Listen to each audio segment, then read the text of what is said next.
बिलासपुर के जिस कांड ने हिलाया हिमाचल, उसको लेकर सामने आई हैरान करने वाली बात। पति ने जिस पत्नी को मारकर टैंक में फेंका, वो उसकी पहली नहीं बल्कि दूसरी पत्नी थी। पहली को भी उसने अपने हाथों से मारा था, उसका भी कत्ल किया था।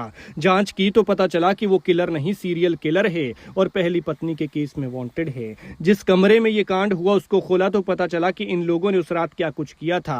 पहले तीनों भाइयों ने शराब पी, फिर नशे में लोहे की रॉड से पत्नी को ऐसे पीटा कि बेरहमी से जान ले ली। दीवारें उसकी दर्दनाक मौत की गवाही दे रही थी। फिर ना जाने कब सबकी नजरों से छिपते छिपाते सेप्टिक टैंक का ढक्कन खोला, उसमें डाला और ऊपर से वो ढक्कन सीमेंट से सील कर दिया। और भी ऐसी बातें सामने आई कि जानकर आप सिर पकड़ लेंगे। पता तब चला जब झारखंड से मृतका के भाई को फोन आया कि गुड़िया से बात नहीं हो रही है, क्योंकि पति और दो देवर उसे मारकर यहां से भाग चुके थे। ऐसे में उनसे भी संपर्क नहीं हो पा रहा था।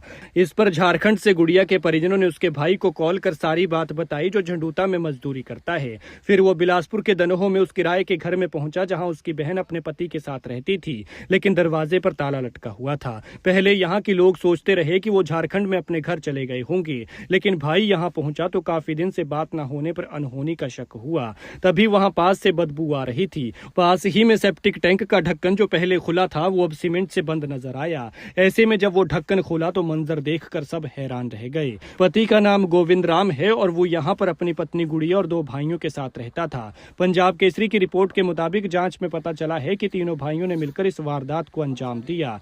गुड़िया गोविंद की दूसरी पत्नी थी। उसे लोहे की रॉड से इतनी बेरहमी से पीटा गया कि कमरे की दीवारें खून से सन गई। पुलिस को बिस्तर और आसपास के माहौल से जो सबूत मिले हैं वो चीख चीख कर उस रात की हैवानियत बयां कर रहे हैं। तीनों भाइयों ने पहले जमकर शराब पी, नशे में धुत होकर उन्होंने गुड़िया को मौत के घाट उतारा और फिर सबूत मिटाने के लिए लाश को घर के पास बने सेप्टिक टैंक में फेंक दिया। और ये सब उन्होंने शराब के नशे में किया। शातिर दिमाग का शातिरपन यही नहीं थमा। इन लोगों ने टैंक के ढक्कन को सीमेंट से पूरी तरह से सील कर दिया और उस पर बोरियां डाल दी ताकि किसी को बदबू या फिर शक ना हो। सबसे चौंकाने वाली बात तो ये है कि जांच में पता चला है कि गोविंद राम झारखंड में अपनी पहली पत्नी की हत्या के मामले में मुख्य आरोपी है। बिलासपुर पुलिस अब इस गुत्थी को सुलझाने में लगी है कि पहली पत्नी के कत्ल का आरोपी आखिर जेल से बाहर कैसे आया और क्या उसने कानूनी ढील का फायदा उठाकर इस दूसरी जघन्य वारदात को अंजाम दिया है। फिलहाल पुलिस ने इन आरोपियों की पहचान कर ली है और उनकी धरपकड़ के लिए टीमें झारखंड रवाना हो गई हैं।